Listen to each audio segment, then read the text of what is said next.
right, gang. Today I want to talk about Chuck the Truck Braxton. Some of you my age or around my age will probably remember him from the 80s. He was a pretty popular guy. He was one of the best masters lifters around. Um, had bench press almost 500, deadlift and squats in the 750 ish range. So the article that I found was from Mike Lambert and talked about the then 50-year-old Chuck was in the July 87 Muscle and Fitness. Chuck had some interesting ways about him. You can see he kind of looks like Santa Claus, and he did actually play Santa Claus for kids. He really did have a heart for kids. But the article here is focused on his lifting mostly, but it does talk about his personal life and the fact that he really had a heart for kids, and but he was really one of the best masters lifters around. I mean, masters was sort of a new category in the 80s. They didn't have it way back in the 60s. I don't think it even came about until the 80s, where they had a separate masters class for those 40 and up. And then ultimately they had a submasters class. Not in every organization, but some of them have a submasters that starts at 35. Chuck was a big dude. He was originally, when he lifted in the 70s, he was like 350. He did have a brief stint as a pro football player, but it didn't last long because he got hurt. And that was kind of the end of that. He did work largely as a truck driver.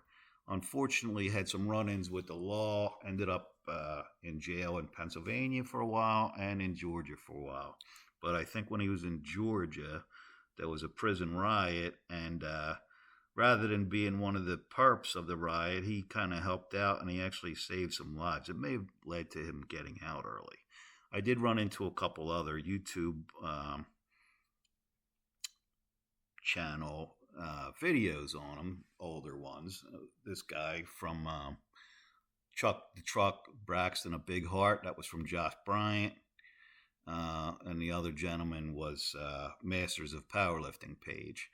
Also, we got this gentleman, Matt Poe, who was a family friend, and you can read the text here. Interesting quotes from Chuck about, I don't care if it takes you 500 attempts to get this, you're going to get it, you know. And he said, interestingly, he wanted to die on the platform, and this is exactly what happened to him, unfortunately. Only a few years after this article was written by Mike Lambert in the Powerlifting magazine. You can see here his personal bests, and he's another guy that did a lot of lifting in the USPF, but some other organizations too. Here he is squatting. Again, kind of looks like Santa. You can see he's lifting some pretty serious weight there, and this looks like more of a local meet than a huge one. Just you can see people in the picture. And this was from Matt Poe's page, and I hope he doesn't mind me using his pictures. I am obviously promoting his webpage. So there he is, deadlifting. He had an interesting approach to the deadlift, which is going to be talked about later in the routine. I'm going to put at the end the Muscle and Fitness article actually had an entire routine, so I'm going to provide that entire thing. I've tried to make the text as legible as possible, and worst comes to worst, you have any trouble, you can always, pause it and take a screenshot for any particular parts that you're looking for. There he is again. He looks like Santa. Loved kids, had adopted kids of his own. He adopted the woman he married, had a daughter when they got together. He adopted her. They adopted some other kids. He had a real heart for especially underprivileged and handicapped kids. He even made a set of wooden dumbbells for these kids to work out. I didn't realize that this t-shirt was ever available.